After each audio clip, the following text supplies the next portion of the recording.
দেশ জুড়ে তুমুল প্রশংসায় ভাসছেন ঢাকা বিশ্ববিদ্যালয়ের ডাকসু ভিপি সাদেক ক্যাব। সাম্প্রতিক এই ভয়াবহ জাতীয় দুর্যোগে সাধারণ মানুষের পাশে দাঁড়িয়ে তিনি আবারও একবার প্রমাণ করেছেন কেন তাকে তরুণ প্রজন্ম আগামী দিনের প্রকৃত নগর পিতা হিসাবে দেখতে চায় সাধারণ জনগণ। দর্শক, আপনারা সবাই জানেন এই মুহূর্তে বাংলাদেশে এক অদ্ভুত ভয়াবহ মানবিক বিপর্যয় চলছে। অতিবৃষ্টি আর দশকের পর দশক ধরে চলে আসা নগরের পানি নিষ্কাশনের ব্যবস্থার চরম ব্যর্থতা আজ স্তব্ধ হয়ে পড়েছে রাজধানী ঢাকা সহ। সাবেক কিংবা বর্তমান কোনো সরকারের ঢাকার এই জলবদ্ধতা স্থায়ী সমাধান করতে পারেনি।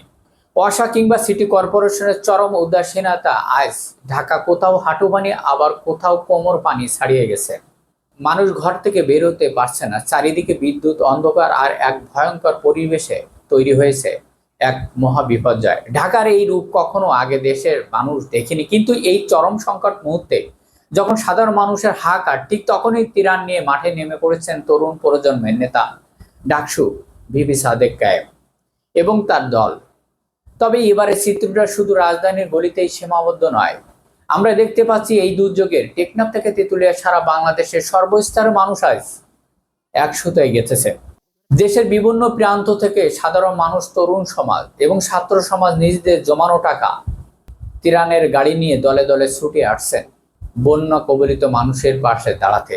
এছাড়াও দেশের উত্তরবঙ্গের জেলাগুলোর বানবাসী মানুষের পাশে দাঁড়াচ্ছে বড় বড় কন্টেন্ট ক্রিয়েটার এবং প্রবাসী ভাইরা।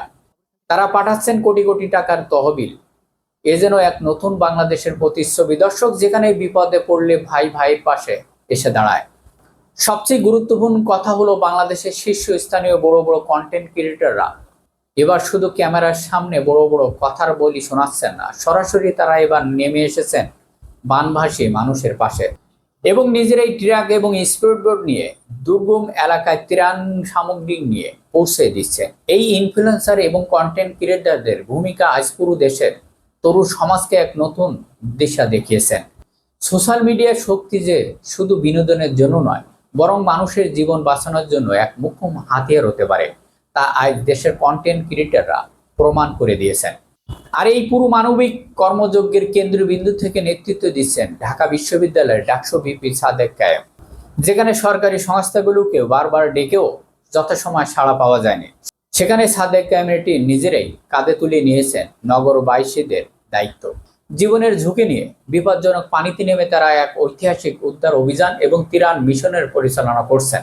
ভিপি সাদেক ক্যাবের এই সুপরিকল্পিত নির্দেশনা তার কর্মীরা ঘরে ঘরে পৌঁছে দিচ্ছেন জরুরি মোমবাতি এবং শুকনো খাবার, ওষুধ এবং বিশুদ্ধ পানি। শুধু তাই নয়, যেখানে বিদ্যুৎ নেই সেখানে নিজস্ব উদ্যোগে বড় বড় জেনারেটর মাধ্যমে আলোর ব্যবস্থা করে দিচ্ছেন এই দুর্দর্শী তরুণরা। এই মানবিকতা যে কোনো সিনেমার গল্পকে হার মানিয়ে দিচ্ছে। পানিবন্দী অসুস্থ রোগী এবং গর্ভধারী নারী এবং বয়োবৃদ্ধদের নিরাপদ স্থানে যাতায়াতের জন্য তারা ফ্রি নৌকা এবং বিশেষ ভ্যানের বন্দোবস্ত করছেন, যার মাধ্যমে মুহূর্তের মধ্যে মানুষকে হাসপাতালে পৌঁছে দিয়ে বাঁচানো হচ্ছে হাজার হাজার প্রাণ। কেউ অসুস্থ হলে সাদেক ক্যাবের টিমে হটলাইন ফোন দেওয়া মাত্রই উদ্ধারকারী দল সেখানে হাজির হয়ে যাচ্ছে। শুধু সাদেক ক্যাবেই নন, এই মানবিক সংকটে দুর্গত এলাকায় সশরীরে হাজির হয়ে দিন রাত ত্রাণ বিতরণ করছেন জামাত ইসলামে আমির এবং তার কর্মীরা। আজ পুরো দেশের মানুষ মানবিক তরুণদের দিকে এবং ছাত্র শিবিরের এই নজিরবিহীন নিঃস্বার্থ তৎপরতার দিকে গভীর কৃতজ্ঞতা নিয়ে তাকিয়ে আছে।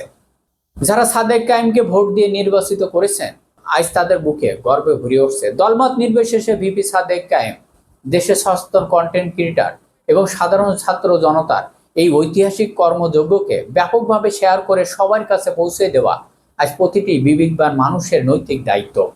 তরুণ সমাজ আজ টেকনাফ থেকে তেঁতুলিয়া পর্যন্ত যে নজিরবিহীন জাতীয় ঐক্য দৃষ্টি স্থাপন করেছেন, তা পুরো বাংলাদেশে আজীবন শ্রদ্ধার সাথে স্মরণ করবে। ভিপি সাদেক ক্যাব এবং তার দল এই বাংলাদেশের ক্লান্ত নদীতে দাঁড়িয়ে বাংলাদেশের মানুষ আজ গর্বের সাথে বলতে চাচ্ছে, বা উত্তরবঙ্গের যে বন্যা পীড়িত মানুষের পাশে দাঁড়িয়ে তরুণ সমাজ এবং কন্টেন্ট ক্রিয়েটররা যে ঐতিহাসিক বা নজিরবিহীন কাণ্ড ঘটিয়েছেন, তার দৃষ্টি ইতিহাসের পাতায় স্বর্ণ অক্ষরে লেখা থাকবে। এ বিষয়ে আপনাদের মন্তব্যকে অবশ্যই আপনাদের মতামত কমেন্ট করে লিখে জানাবেন। সবাই ভালো থাকবেন। আল্লাহ হাফেজ।